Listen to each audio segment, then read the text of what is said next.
The question therefore that has to be answered in this petition is as to whether there was any valid payment after the award or deposit in accordance with the provisions of section 31 of the Land Acquisition Act 1894, and secondly whether the said payment did amount a valid tender of amount of compensation to the tenure holders or not. It has also to be seen as to whether this payment after 31 years would amount to a payment that would not attract the provisions of section 24 bracket 2 of the 2013 Act. In order to attract the provisions of section 24 bracket 2 of the 2013 Act, the fiction provided for therein of a deemed lapse has to be placed into service, for which the necessary ingredient would be the existence of a fact which has to be contemplated in order to apply the fiction. Thus, the fact should be presumed to be in existence as the date of the enforcement of the 2013 Act in order to invoke the fictional clause as contained in section 24 bracket 2 of the 2013 Act. The question is as to whether what should be the date of payment of compensation in order to attract the aforesaid fiction.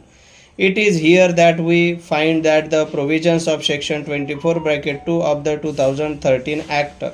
requires three conditions to be fulfilled, namely that the award should have been made 5 years or more prior to the enforcement of the Act. The aforesaid condition is fulfilled in the present case and the possession was also taken. The payment has been made in 2011. On a plain reading of the aforesaid provisions, the fact of payment of compensation did exist as prior to 1st of the January 2024. Thus, the existence of the said fact eliminates the possibility of invoking the fictional clause as contained in section 24 bracket 2 of 2013 Act, as the payment had been tendered prior to 1st January 2024. Consequently, if the payment of compensation has been made prior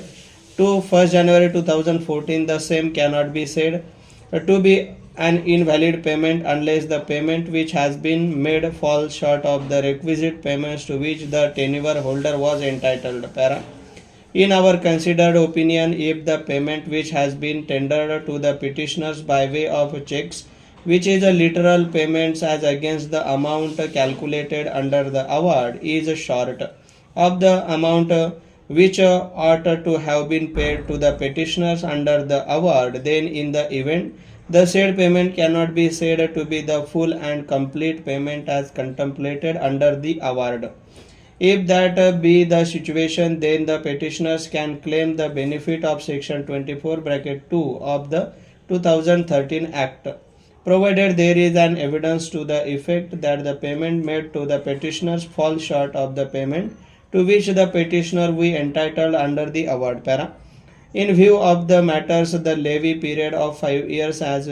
impugned urged on behalf of the petitioner would not come to the advantage of the petitioner, because the said period of 5 years is to be calculated only for the purpose of computing the period the date of award 5 years prior to 1st January 2014.